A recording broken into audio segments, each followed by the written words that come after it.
Everything about ancient Egypt was fascinating. The gods, the culture, and obviously war. We'll get to all of those things on this channel, but first, welcome to a multi-episode series that's dedicated to the warfare of ancient Egypt, with the biggest focus on the New Kingdom. In this episode, we'll take a look at what turned Egypt into a superpower during the Late Bronze Age, the structure of the army. There are so many battles the Egyptians were involved in, and so many tactics employed against the numerous enemies of the Pharaoh that it's an almost never-ending wave of content that you're gonna get from me. But for now, to understand how powerful the New Kingdom era army was, we gotta travel a little back, further in time.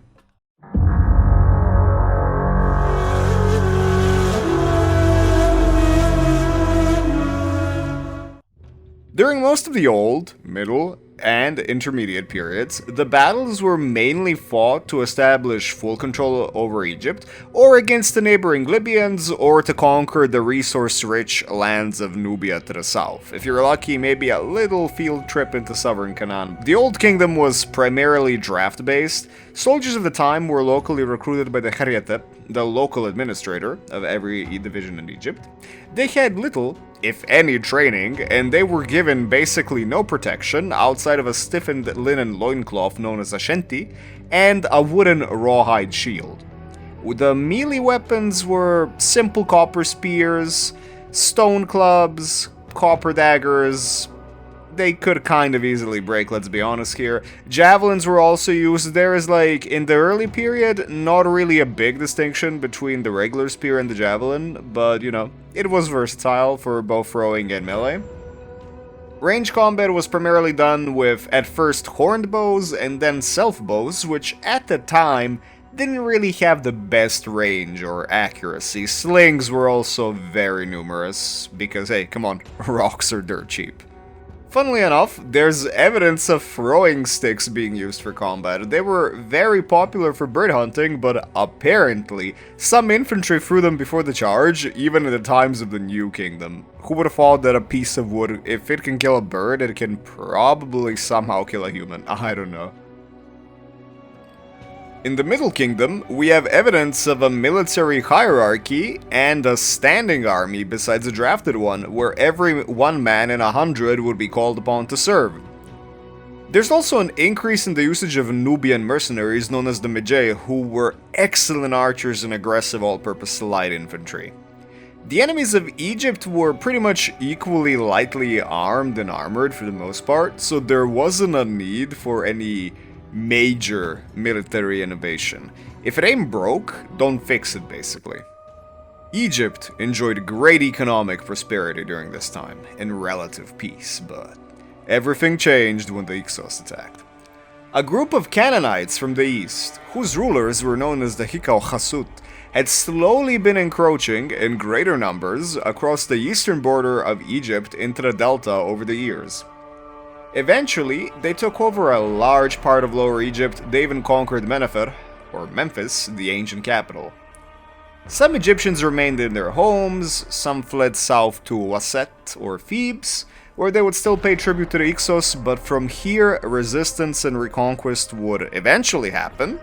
But, for now, Egypt was effectively divided. So this is a topic for another big video, but why is this so important for us now? Well, you see, the foreigners brought many innovations to Egypt. Look, the Middle Kingdom was culturally so interesting, and Egypt as a whole was very rich, but they were kinda technologically backwards when it comes to a lot of things, okay? Some new innovations were beneficial for day-to-day life and commerce, such as new crops, cattle, or techniques for higher quality pottery, but right now we don't really care about that. We're more interested in the military stuff, which, funnily enough, helped bring down the Hyksos and establish Egypt as a major power again. The invaders brought with them composite bows, horses, chariots, believe it or not, the prototype for the Khopesh sword, and most importantly, the knowledge of bronze working. The Egyptians quickly absorbed all this newfound knowledge, and we already see them producing their own chariots at this time, although they were based on the Hyksos design. A couple of generations later, Egypt is liberated. All the land was reclaimed, and the Pharaoh Ahmisi, or Ahmose I, pushed into Lower Canaan and reconquered Nubia, which had broken free from Egyptian rule at this time. The new kingdom was on the rise, with militaristic pharaohs who would spread the borders of Egyptian influence to their highest extent. A loose grip was no longer the action. Canaan and Syria must be conquered one way or the other, and Egypt will never allow itself to be ruled by foreigners again. Or well, at least that's what they thought at the time, but no one told them. Egypt faced its first heavily armored foes and adapted a lot of military technology from them. They would come into contact with the powerful Mitanni kingdom, whose elite, very heavily armored Marianu chariots influenced the development of similar heavy chariots amongst the Canaanites and general area of the Middle East.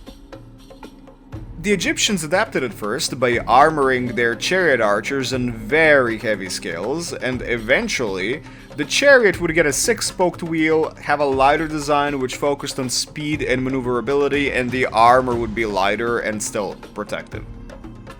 They adopted some usage of iron even from the Hittites, and we see Mycenaean Greek of the late type, Aegean swords, and Canaanite swords, although they were mostly used by foreigners. Eventually, when the Kopesh stopped being used, we would see long swords and short swords in a different form in use by the native Egyptians on a larger scale. The mark of a great people, at least at the time, was definitely their ability to adapt and overcome, and the Egyptians certainly did that, but how was the army organized, and what actually fueled the Egyptian war machine?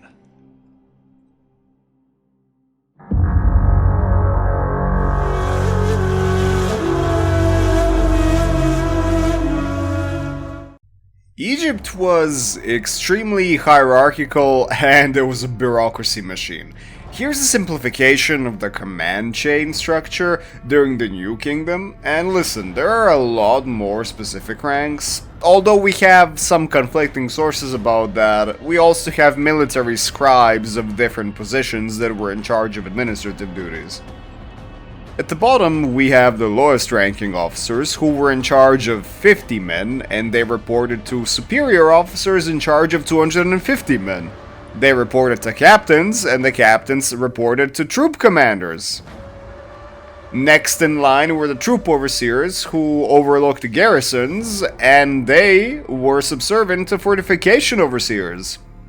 Their duty was tied to the forts of the major divisions and everything including that work, and they reported to commanders. And these commanders went directly to the generals, who were subservient to the vizier and ultimately the pharaoh.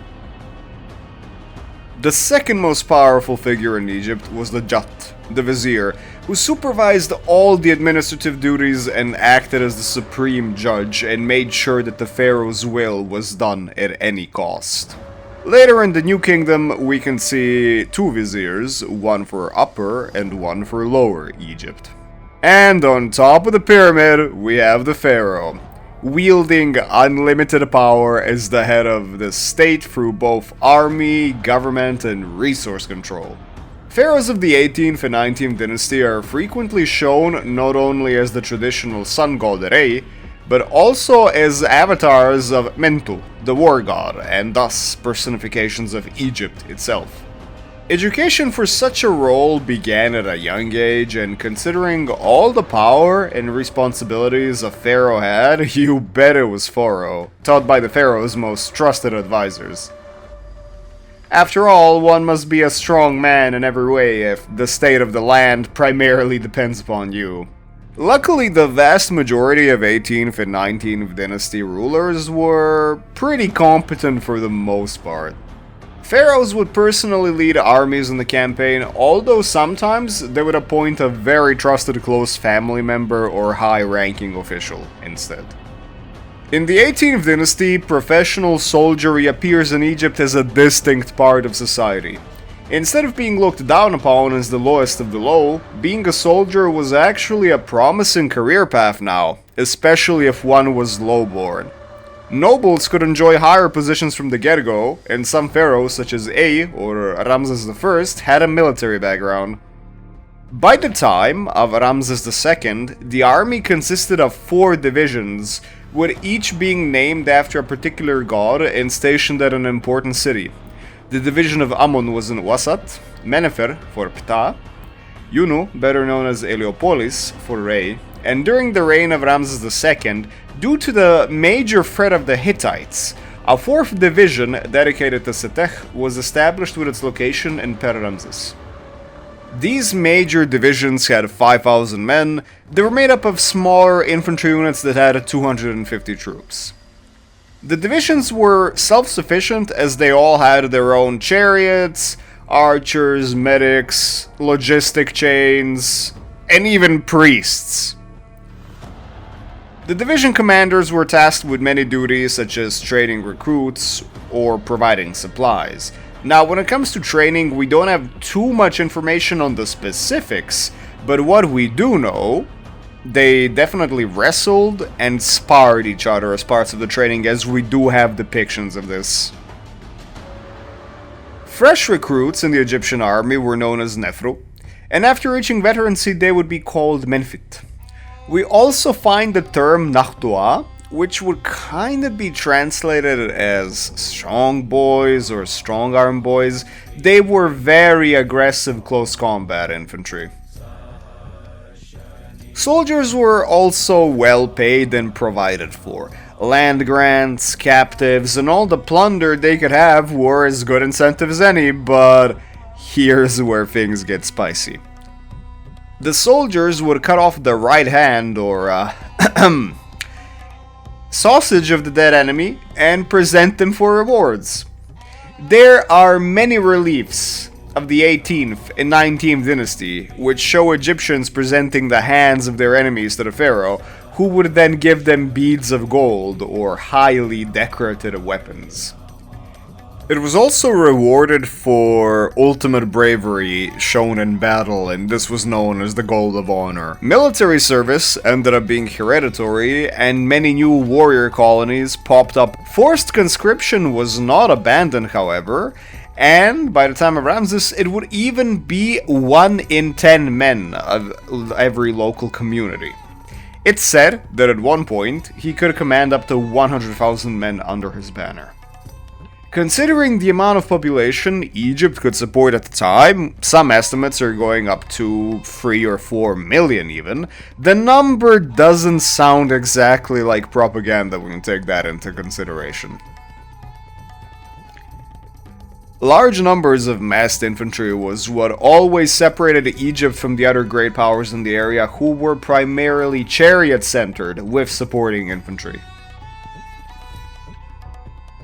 Vassal troops, mercenaries, and even prisoners of war were also used en masse, such as the various Canaanite cities which provided heavier infantry or excellent skirmishers, the Nubians, already famous for their archers and general-purpose light infantry, Libyans, or even the different Sea Peoples tribes. Equipping and maintaining such a large standing army is no small task. It required the creation of new administrative and economic structures in Egypt which would directly support the war efforts.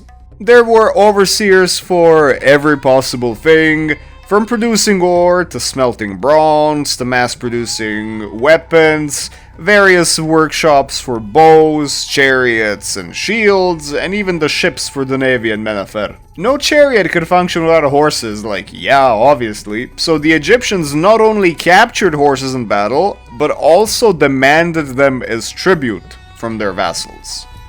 Stud farms were created for breeding the finest horses, and pastures were opened up for grazing. Overall, it was a highly efficient system, which was definitely one of the factors why Egypt was, at times, without a doubt, the strongest power in the region. But such production required an almost never-ending supply of resources, so we're kind of in a circle of having to fight a war to fund war. Who would have thought, right?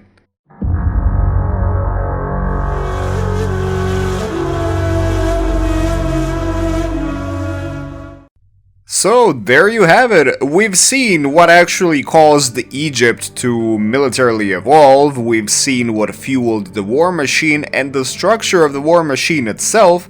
Now, next episode, join us again, because we're gonna be looking in depth at the armor and weapons of the time of Egypt and its, mostly forced allies. And after that, well, it's for me to know and you to find out. If you enjoyed it, I appreciate your continued support, and if you have any topic you would like me to cover about the Bronze Age, feel free to write about it in the comments.